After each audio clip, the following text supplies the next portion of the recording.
Krishna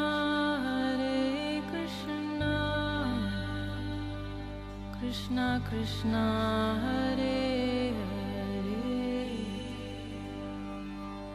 Hare Rama Rama Rama Hare Hare। नमस्कार, radio मानव रचना 107.8 पर मैं हूं सरिता आपके साथ और शुरू हो चुका है प्रोग्राम आत्मदर्शन, जिसमें हम बात करते हैं प्रभु श्री कृष्ण की, उनकी लीलाओं की, उनके परिकरों की, भक्तों की। बहुत सारी बातें हैं, बहुत सारे ऐसे ग्रंथ हैं, पुस्तकें हैं जिनमें श्री कृष्ण की लीलाओं का वर्णन मिलता है, उनके भक्तों का वर्णन मिलता है। और ये सारी बातें, ये सारा ज्ञान हमारे साथ बांटती हैं रागलेखा दासी जी, शरणाश्रित युगाचार्य श्रीमद भक्ति वेदांत नारायण गोस्वामी जी की शिष्या। तो रागलेखा दासी जी, आपका स्वागत है हमारे स्टूडियो में। हरे कृष्ण। रागलेखा दासी जी, बहुत सारे भक्तों परिकरों की जो कहानियां, जीवन परिचय आप हमें देती रहती हैं, सुनाती रहती हैं। तो आज के इस एपिसोड में आप हमारे श्रोताओं को किस परिकर, किस भक्त की कहानी सुनाने वाली हैं? आज हम श्री विश्वनाथ चक्रवर्ती ठाकुर, जो एक रसिक वैष्णव हुए हैं, उनके बारे में, उनकी जीवन चर्चा करेंगे जी। तो इन्होंने क्योंकि जगत को भक्ति का मार्ग दिखाया, इसलिए इनका नाम हुआ विश्वनाथ, और भक्तों में श्रेष्ठ होने के कारण इनका चक्रवर्ती की उपाधि मिली। अच्छा। और इनका जो जन्म था 1260 शकाब्द या फिर 1276 शकाब्द, किसी किसी मत के अनुसार, नदिया जिले में देवग्राम में राड़िये ब्राह्मण कुल में आविर्भूत हुए थे। इनके पिताजी के संबंध में तो ऐसा लिखा जाता है कि नारायण चक्रवर्ती थे। माता जी के विषय में कुछ परिचय जानते नहीं है।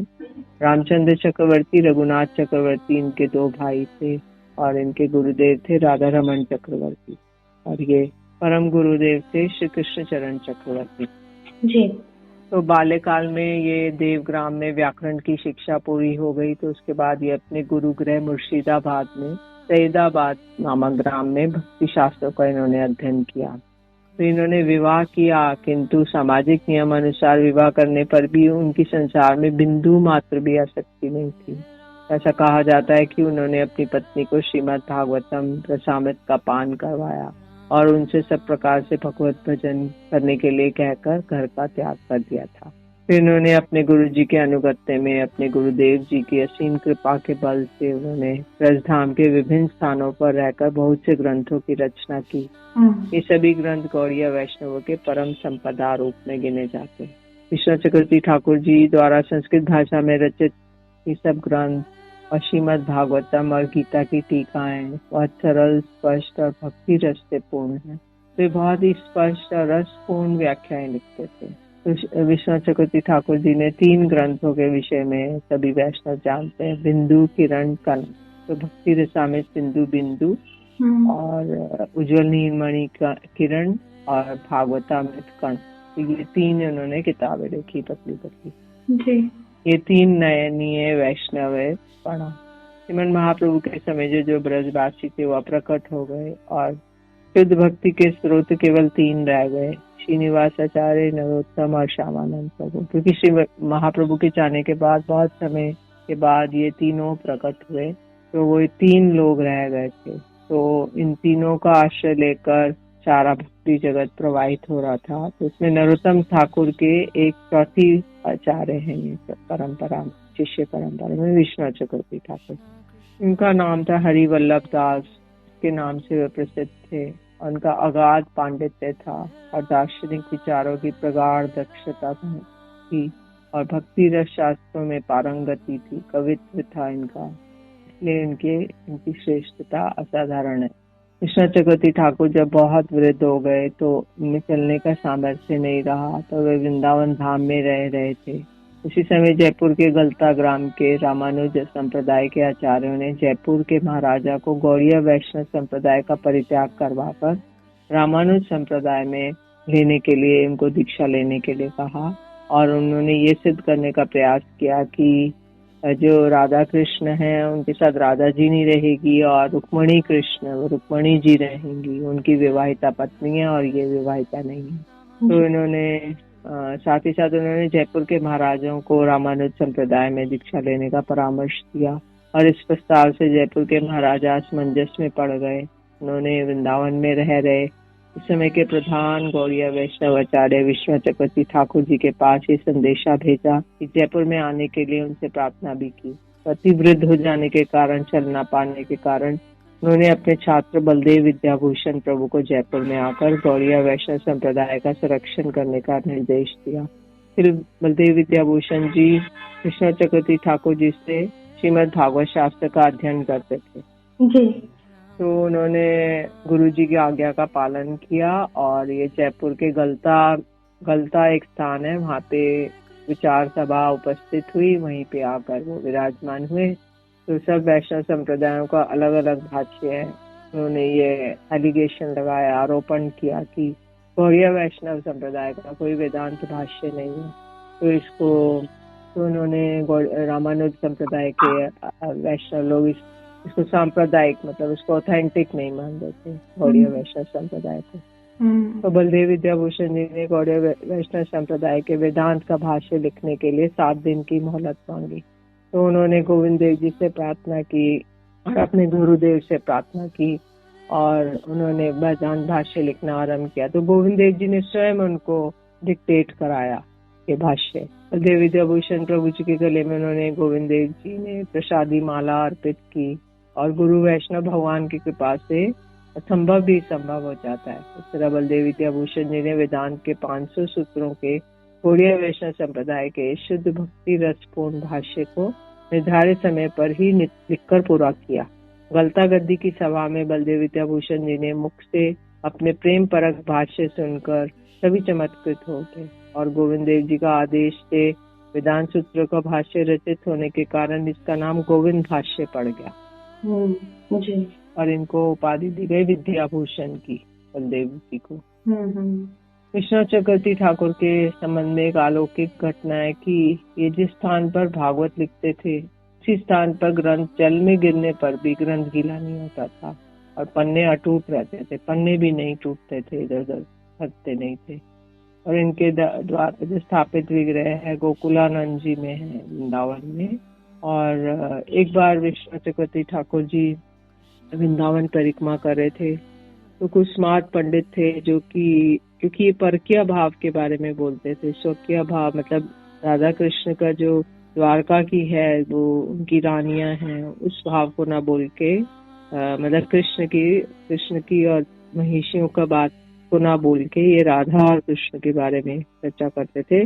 तो जो स्मार्ट ब्राह्मण थे उनको ये अच्छा नहीं लगा और उन्होंने इन पे आक्रमण किया और तभी ये फिर अपना एक सुंदर छोटी बालिका का स्वरूप धारण करके और करने लगे। तो उन्होंने पूछा, लाली को इधर से एक बाबा गया था, कुछ नहीं बोला और आगे चलती रही। तो ऐसे इनके विषय में ऐसा सुना जाता है कि इन्होंने अपना सिद्ध स्वरूप में आ गए और वृंदावन की परिक्रमा करने लगे। तो इनकी जो पुस्तकें हैं वो है ब्रज रीति चिंतामणि, चमत्कार चंद्रिका, प्रेम संपुट और आनंद चंद्रिका, उज्जवल नीलमणि की टीका, गोपाल तापनी टीका, सवामित लहरी और श्रीमद् भागवतम के सारे स्कंदों पे टीका। फिर कुछ अष्टकम इन्होंने लिखे हैं, गुरु तत्व अष्टकम, परम गुरु अष्टकम, सचिनंदन अष्टकम, स्वप्न विलासामृत, मदन मोहन अष्टकम, श्री लोकनाथ अष्टकम, श्री गोपाल देव अष्टकम, गोविंद अष्टकम। तो ये सब उन्होंने लिखा है। जी बिल्कुल। तो श्री विश्वनाथ चक्रवर्ती ठाकुर जी ने बहुत कुछ लिखा प्रभु की भक्ति में और ये सारे प्रसंग जो भी रागलिका दासी जी ने बताया, जो पुस्तक उन्होंने बताई, ये सारी उन्होंने लिखी। वाकई में ही चक्रवर्ती उन्हें नाम दिया गया क्योंकि बहुत ही वो महान इंसान थे, प्रभु के परम भक्त थे। और उनकी ये जो आज हमने कहानी जानी रागलिका दासी जी से, आगे और भी बहुत कुछ है जानने के लिए, जानेंगे, लेकिन एक छोटे से ब्रेक के बाद सुनते हैं एक प्यारा सा भजन, फिर लौट कर आते हैं। आप जुड़े रहिए रेडियो मानव रचना 107.8 के साथ। कार्यक्रम में है आत्मदर्शन। Feel good, feel live. अनुपम माधुरी जोरी हमारे श्याम श्यामा की, अनुपम माधुरी जोरी हमारे श्याम श्यामा की, रसीली रस भरी अखियाँ हमारे श्याम श्यामा की। रस भरी अखियाँ हमारे श्याम श्यामा की। अनुपमा माधुरी जोरी हमारे श्याम श्यामा की। अनुपमा माधुरी जोरी हमारे श्याम श्यामा की। रसीली रस भरी अखियाँ हमारे श्याम श्यामा की। रस भरी अखियाँ हमारे श्याम श्यामा की। छबीली है अदाबा की सुघर सूरत मधुर बतिया।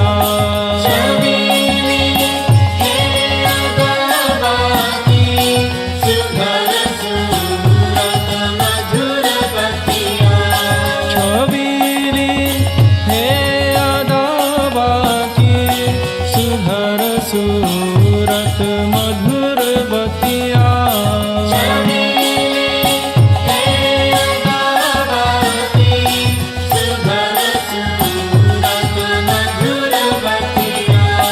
रतक गर दन की मन बसिया हमारे श्याम श्यामा की।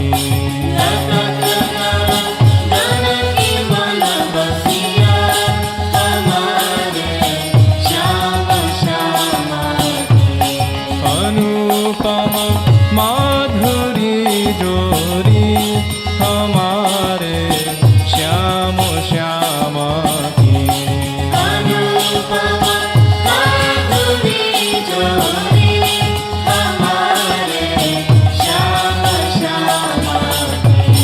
रसीली रस भरी अखियाँ हमारे श्याम श्यामा की।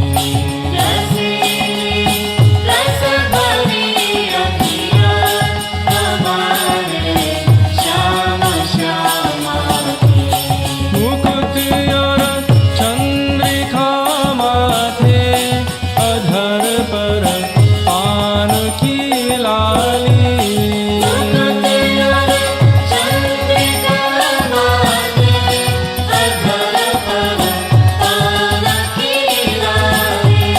मुकुट और चंद्रिका माथे अधर पर पान की लाली।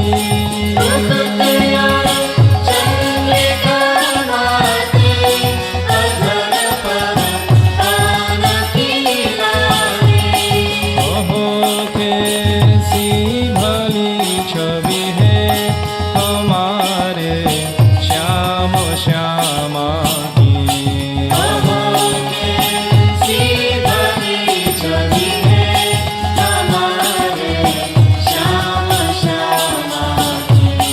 अनुपम माधुरी जोरी हमारे श्याम श्यामा की।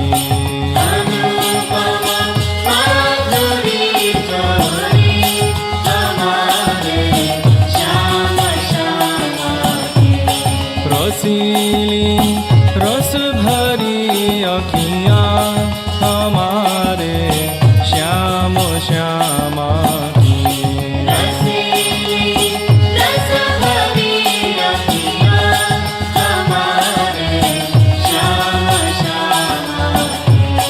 परस्पर मिलके जब बिहरे श्री वृंदावन की कुंजन में।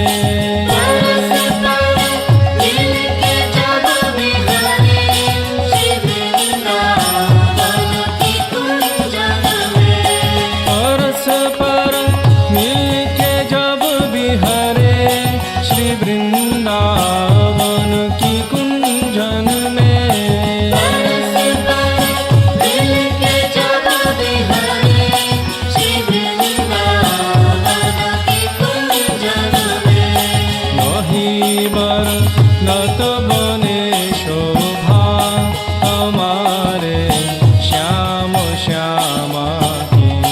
नहीं बर लत बने शोभा हमारे श्याम श्यामा की।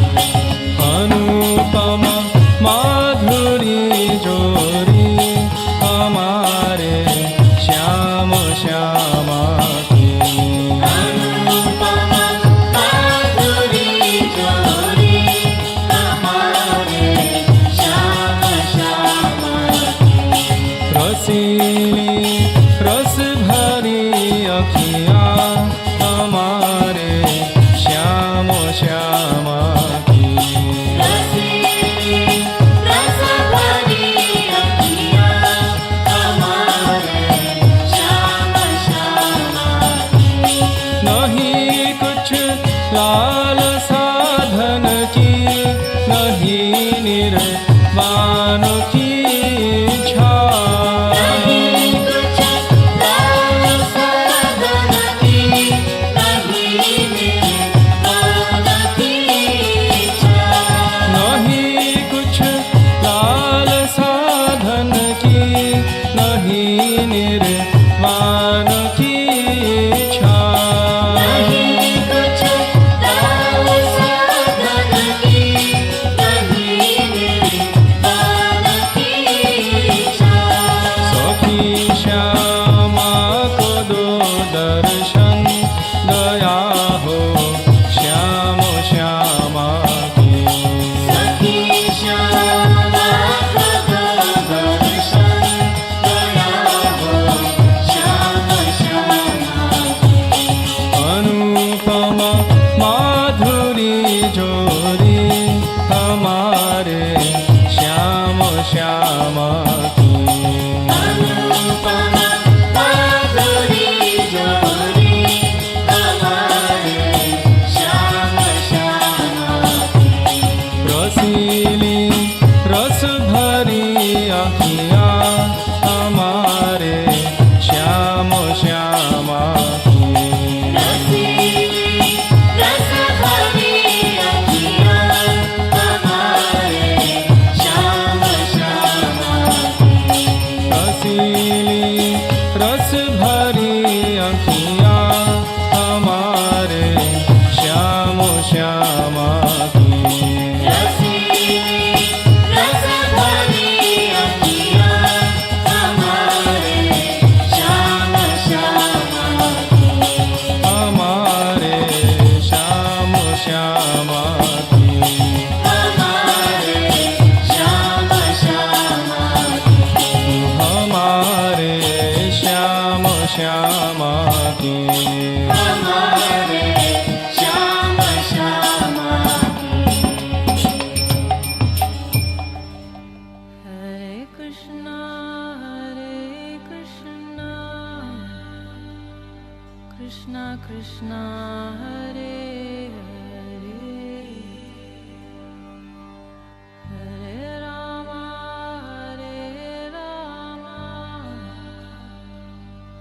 राम राम हरे हरे। स्वागत है आप सभी का एक बार फिर रेडियो मानवरचना 107.8 पर। मैं हूं सरिता आपके साथ और कार्यक्रम आत्मदर्शन में रागलेखा दासी जी हमारे साथ हैं। और अभी हमने जाना इनसे श्रील विश्वनाथ चक्रवर्ती ठाकुर जी के बारे में कि किस तरह से उनका जीवन रहा, किस तरह उन्होंने प्रभु की भक्ति की, पुस्तकें लिखी उनकी भक्ति में, और उनका जीवन परिचय हमने जाना रागलेखा दासी जी से। रागलेखा दासी जी, मैं इस कड़ी में आपसे जानना चाहती हूँ कि जो प्रभु श्री कृष्ण थे वो हम सब जो थोड़ा बहुत जानते हैं, पढ़ा है, सुना है, तो उन्होंने अनेक रूपों में जो है अवतरित हुए और उन्होंने बहुत सारे विष्णु हैं, श्री कृष्ण, राम जी, उसके बाद नरसिंह, और ऐसे ही कितने अवतार उन्होंने लिए। और कलयुग में आप कहती हैं कि चैतन्य महाप्रभु के रूप में वो आए थे इस धरा पर और उन्होंने पूरे समाज को और एक दिशा दी, भक्ति की दिशा दी। लेकिन जो एक आम आदमी है जैसे हम हैं, हम इस बात को नहीं मान रहे हैं। मतलब कलयुग में अगर वो आए, नवदीप में उन्होंने जन्म लिया, गौर हरि के नाम से वो जाने गए और चैतन्य महाप्रभु का उनको नाम मिला, तो इस बात को चैतन्य महाप्रभु के रूप में जब वो आए, तो अभी भी मतलब कलयुग में अभी भी वो कलयुग का समय जो चल रहा है, अभी भी वो छल कपट ईर्ष्या द्वेष सब कुछ है, हर जगह पर है। तो ये चीजें कब बदलेंगी, कैसे बदलेंगी? प्रभु भक्ति इसमें कितनी सहायक हो सकती है और कैसे सहायक हो सकती है? एक आम इंसान इसको नहीं समझ पा रहा है, तो आप उनको कैसे समझाना चाहेंगी? जी, बहुत सुंदर प्रश्न है ये, हमारा साधारण सभी जीवों का ये प्रश्न हो सकता है जी। तो इसमें ये है कि ये तो हमारे चैतन्य महाप्रभु आए ऐसा हमारा शास्त्रों में लिखा गया है। तो बहुत सारे श्लोक हैं, बहुत सारे कोट है कि ऐसे कली काल में स्वयं श्री कृष्ण ही इस रूप में सच्चिदानंद गौर हरि के रूप में प्रकटित होंगे और वो भक्त के रूप में आएंगे, भक्त के रूप में दिखाएंगे और वो अपना वो स्वरूप छुपा लेंगे कि मैं कृष्ण हूँ। अच्छा।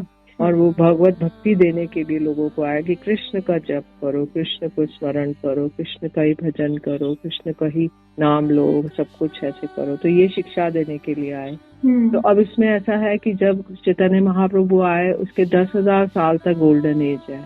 तो अगर इसके बीच में हमने भजन कर लिया तो हम इस कलिकाल जो घोर कलयुग आएगा हम उससे बच जाएंगे उसको देखने से, क्योंकि घोर कलयुग में छोटे छोटे कद हो जाएंगे सब पुरुषों के स्त्रियों के। अच्छा। और वो 20 साल की आयु हो जाएगी।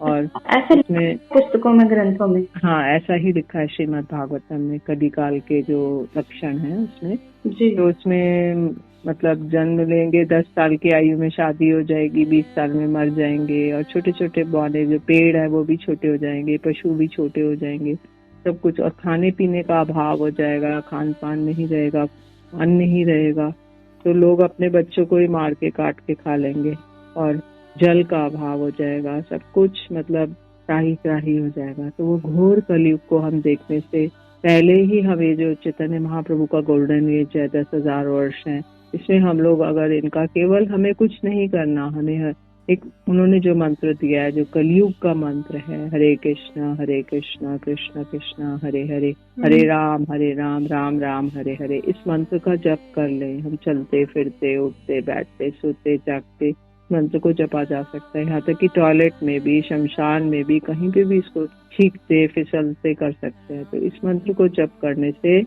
भगवान प्रसन्न हो जाते हैं और फिर वो हमें इस सब जो यंत्रणा है जो संसार की त्रिताप ज्वाला और इतना हम जो त्रिताप में चल रहे हैं ये सब, इससे हम बच जाएंगे। और जैसे मान लीजिए संसार को, सागर को पार करना है तो बहुत कठिन है, क्योंकि उसको हम तैर तैर के एक समुद्र को पार नहीं कर सकते जी। तो और अगर एक सारा जल जो समुद्र का है वो गाय के खुर जितना हो जाए, गाय का खुर जितना इतना सारा उसमें सिमट जाए तो गाय के खुर को आराम से हम टाप सकते हैं।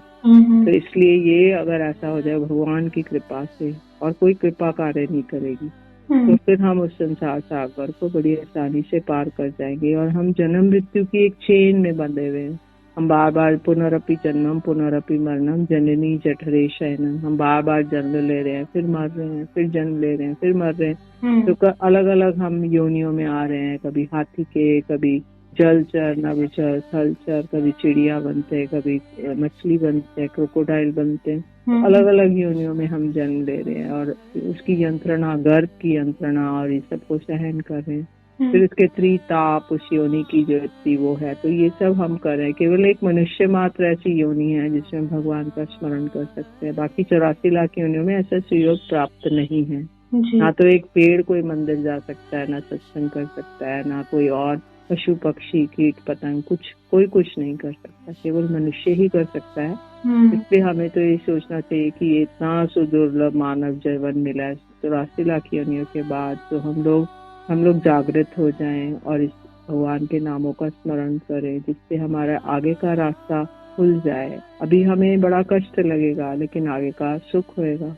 और संसार में अभी तो बहुत सुख है, बहुत हम eat drink and B Mary, खा रहे पी रहे सो रहे मौज करें, लेकिन अंत में बहुत सुख है, उसके बाद बहुत दुखपूर्ण अंधकारमय जीवन। तो इसलिए हमें अभी जागरूक होके इस चीज को अवेल करना होगा।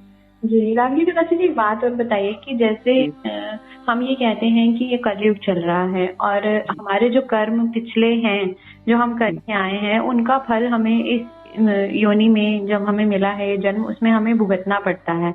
फिर जी। जो इस जन्म में अच्छे कर्म कर रहे हैं या करना चाहते हैं या करते हैं, तो जी। जब सब कुछ पहले से ही लिखा जा चुका है कि हमें इस जन्म में क्या मिलेगा, क्या नहीं मिलेगा, किस्मत हमारी क्या है, तो क्या हमारे इस जन्म के जो कर्म है उनका फल हमें इसी जन्म में मिलेगा या आगे आने वाले जन्म के लिए हम अपने अच्छे कर्म इकट्ठे कर रहे हैं?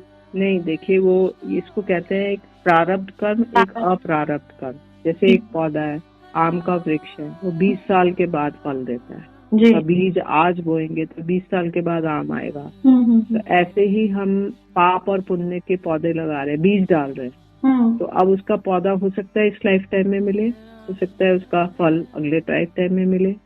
तो अच्छा भी, पाप का भी पौधा है और पुण्य का भी है और भक्ति का भी है, भक्ति की भी लता है। तो इसलिए हमें कोई निश्चित नहीं है कि ये कब मिलेगा।